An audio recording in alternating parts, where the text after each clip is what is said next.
So good morning, जय हिंद प्यारे साथियों, नमस्कार। कैसे हैं आप सभी लोग। मैं आशा करूंगा कि आप सभी लोग बहुत ही अच्छे होंगे और आप अपने एग्ज़ाम आरआरबी ग्रुप डी की तैयारी बहुत ही अच्छे लेवल पर कर रहे होंगे।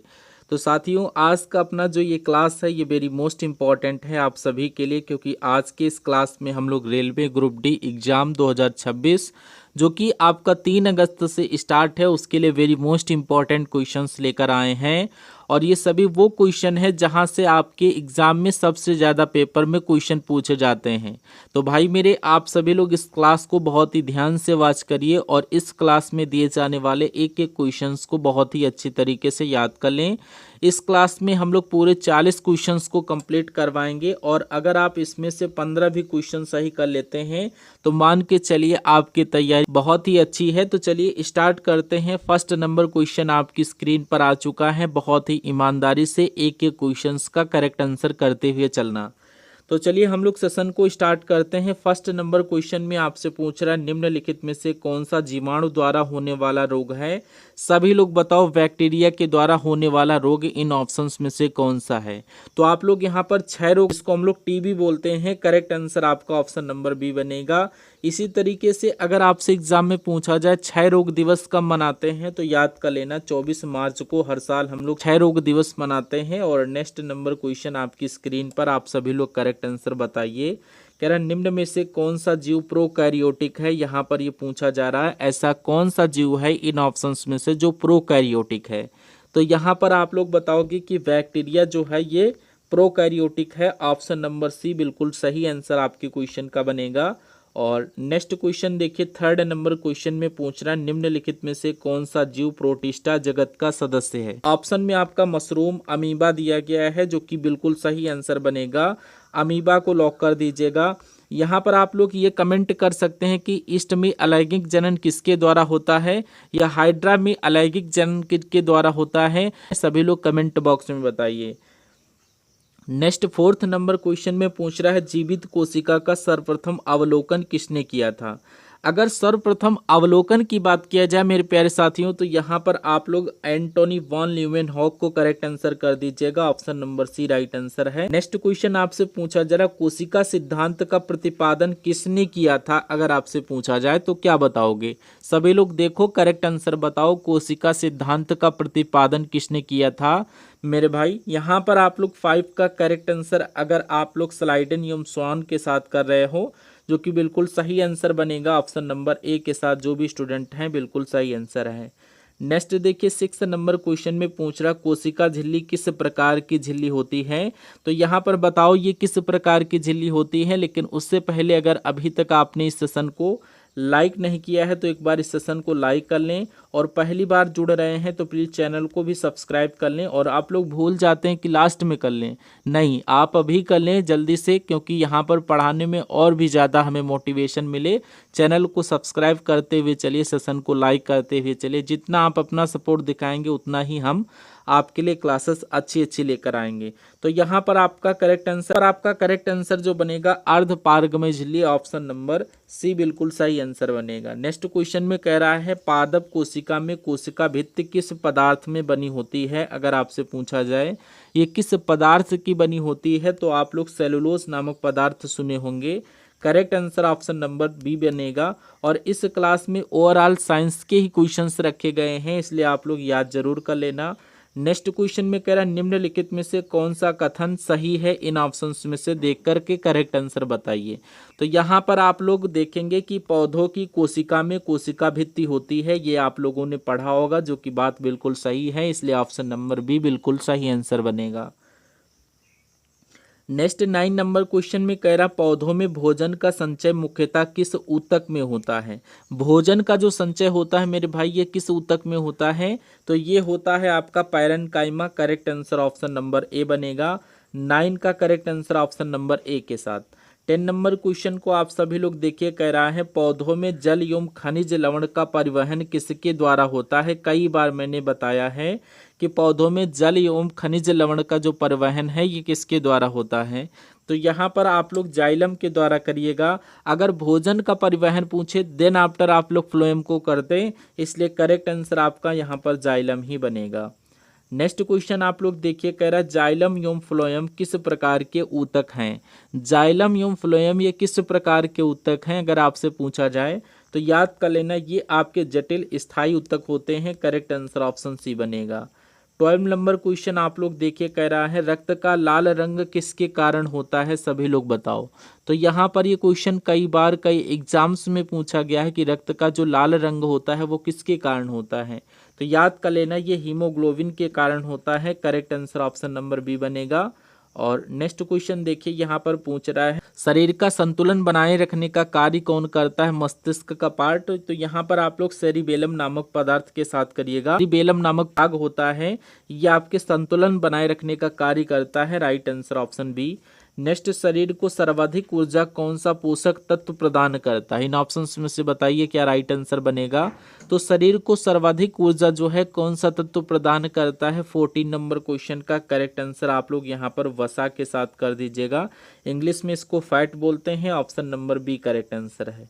और नेक्स्ट क्वेश्चन देखिए, कह रहा है विटामिन ए की कमी से कौन सा रोग होता है अगर आपसे पूछा जाए। विटामिन ए का केमिकल नाम क्या है, रेटिनॉल है, और इसके कारण से रतौंधी नामक रोग होता है। Correct answer option number B बनेगा।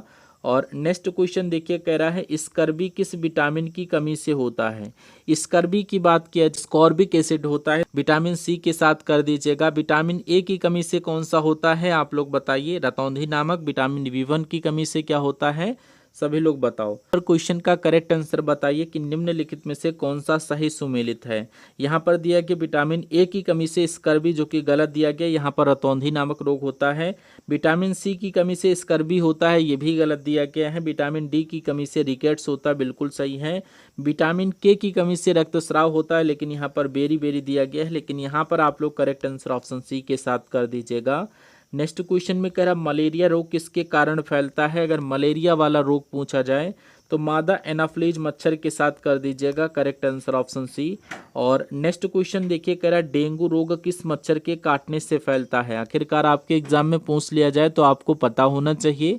तो यहाँ पर आप लोग एडीज मच्छर के साथ करिएगा। ऑप्शन नंबर बी बिल्कुल सही आंसर आपके क्वेश्चन का बनेगा। और नेक्स्ट क्वेश्चन आप सभी लोग देखिए, कह रहा बीसीजी टीका किस रोग की रोकथाम के लिए लगाया जाता है, रोग का नाम बताइए। तो बीसीजी का टीका जो होता है ये ट्यूबरक्लोसिस यानी कि क्षय रोग को बचाने के लिए यहाँ पर आपको पता होना चाहिए। टीबी से प्रभावित अंग कौन सा होता है, तो याद कर लेना फेफड़ा होता है। Correct answer option number B बनेगा। नेक्स्ट क्वेश्चन देखिए, डीपीटी टीका किन रोगों से बचाव के लिए करता है या काम करता है। करेक्ट आंसर आप लोग यहाँ पर बताया होगा कि डिप्थीरिया, काली खांसी, टेटनस से होता है, इसलिए correct answer option number B बनेगा। और नेक्स्ट नंबर क्वेश्चन आप सभी लोग देखिए, कह रहा है एंटीबायोटिक दवाएं मुख्यतः किसके विरुद्ध प्रभावी होती हैं, नाम बताइए। तो एंटीबायोटिक यहाँ पर आप लोग बैक्टीरिया के संक्रमण के साथ करिएगा, यानी कि जीवाणु के संक्रमण। Correct answer option number B, जीवाणु के संक्रमण को रोकने का कार्य करती है। नेक्स्ट क्वेश्चन में कह रहा है पेनिसिलिन की खोज किसने की थी, अगर आपसे पूछा जाए तो याद कर लेना Alexander Fleming. Correct answer option number A बनेगा। और अभी तक अगर आपने इस सेशन को लाइक नहीं किया तो आप लोग लाइक करके चैनल को अवश्य सब्सक्राइब कर लें, very most important questions daily देखने के लिए। नेक्स्ट, प्रकाश संश्लेषण मुख्यतः किस कोशिकांग में होता है, अगर आपसे पूछा जाए तो आप लोगों ने पढ़ा होगा क्लोरोप्लास्ट, यानी कि ये क्लोरोप्लास्ट में होता है। राइट आंसर ऑप्शन बी बनेगा। और नेक्स्ट क्वेश्चन, पौधों द्वारा बनाया गया अतिरिक्त भोजन किस रूप में संग्रहित होता है, सभी लोग बताओ। 27 का करेक्ट आंसर क्या होगा, पौधों द्वारा बनाया गया अतिरिक्त भोजन ये किस रूप में संग्रहित होता है, तो ये आपका स्टार्च के रूप में संग्रहित होता है। करेक्ट आंसर ऑप्शन बी बनेगा। नेक्स्ट देखिए, यहाँ पर कह रहा पत्तियों में गैसों का आदान प्रदान किसके द्वारा होता है। तो यहाँ पर पत्तियों में गैसों का जो आदान प्रदान होता है वो रंध्र के द्वारा होता है। 28 का correct answer option number A. सभी लोग इन क्वेश्चंस को रट लो, very most important TG question है। और इसी क्रम में नेक्स्ट क्वेश्चन में पूछ रहा अनुवांशिक पदार्थ क्या है, तो इसी में दिया गया। अच्छा, डीएनए का फुल फॉर्म पूछा जाए तो आप लोग कमेंट बॉक्स में बताइएगा। नेक्स्ट, मनुष्य में कुल कितने गुणसूत्र होते हैं, 46 के साथ कर रहे हैं, बिल्कुल सही स्टूडेंट कर रहे हैं। अगर जोड़े में पूछा जाए तो आप लोग 23 जोड़ी के साथ करिए। नेक्स्ट, डीएनए की मूल इकाई क्या कहलाती है, तो इसको बोलते हैं न्यूक्लियोटाइड। ऑप्शन नंबर बी बिल्कुल सही आंसर बनेगा। और नेक्स्ट क्वेश्चन देखिए यहाँ पर, खाद्य श्रृंखला का पहला स्तर कौन सा होता है? जो खाद्य श्रृंखला होती है उसका पहला स्तर क्या होगा? तो यहाँ पर आप लोग सबसे पहले देखते हैं उत्पादक होता है, इसलिए option number B correct answer बनेगा। क्वेश्चन में आपसे पूछा जा रहा अम्ल वर्षा किसके कारण होती है? तो ये आप लोग SO2 NO2 के साथ करिएगा। जब वर्षा जल का pH वैल्यू 5.6 से कम होता है तो वो आपका क्या कहलाता है? अम्लीय वर्षा। नेक्स्ट क्वेश्चन में कह रहा वायुमंडल में सबसे अधिक मात्रा में कौन सी गैस पाई जाती है? सबसे अधिक मात्रा की बात चल रही है तो यहाँ पर आपकी नाइट्रोजन, यानी ऑप्शन नंबर बी आपके क्वेश्चन का करेक्ट आंसर बनेगा। और नेक्स्ट क्वेश्चन देखिए, विश्व पर्यावरण दिवस कब मनाया जाता है? विश्व पर्यावरण दिवस की बात किया जाए तो ये 5 जून को मनाया जाता है। सभी लोग याद कर लेना, ये 5 जून को हर साल मनाया जाता है, ध्यान रखना। नेक्स्ट, क्लोरोफ्लोरोकार्बन गैस का मुख्य दुष्प्रभाव क्या है? तो याद कर लेना, ओजोन परत का क्षरण, यानी कि option number B correct answer बनेगा। नेक्स्ट, निम्नलिखित में से कौन सा जैव उर्वरक है? अगर यहाँ पर जैव उर्वरक पूछा जाए तो बायो फर्टिलाइजर आप लोग क्या बताएंगे? या राइजोबियम, DAP या पोटास? तो करेक्ट आंसर आपका rhizobium, option number B correct answer बनेगा। और आज के सेशन का अंतिम क्वेश्चन है, कह रहा गोल्डन राइस किस पोषक तत्व से समृद्ध बनाया गया है? अगर गोल्डन राइस की बात किया जाए तो यहाँ पर विटामिन ए की प्रचुर मात्रा पाई जाती है। 48 का correct answer option number A बनेगा। 2 क्वेश्चन आपके लिए होमवर्क के लिए है। पहला RNA का फुल फॉर्म, जो कि अभी मैंने आपसे पूछा DNA का फुल फॉर्म। दोनों RNA व DNA का फुल फॉर्म आप लोग कमेंट बॉक्स में बताएंगे। और ये सभी वेरी मोस्ट इंपॉर्टेंट क्वेश्चन है, प्रीवियस ईयर क्वेश्चंस के आधार पर सिलेबस से रिलेटेड क्वेश्चन जो कि आपके एग्जाम में पूछे जाएंगे। और यहाँ पर आप लोग इतना तैयारी अगर डेली हमारे क्लासेस को देखते हैं तो आप लोग यहाँ पर ये मान के चलिए से ज़्यादा क्वेश्चन सही होंगे आप सभी के। और ज़्यादा से ज़्यादा जब आप लोग प्रैक्टिस करोगे तो सिलेक्शन की संभावनाएं भी बहुत ज़्यादा बनेंगी। तो यहाँ पर आप लोग एक क्वेश्चंस को तैयार कर लें। हम सभी लोग मिलते हैं नेक्स्ट आने वाले सेशन में, तब तक के लिए जय Hind. Thank you for watching this session.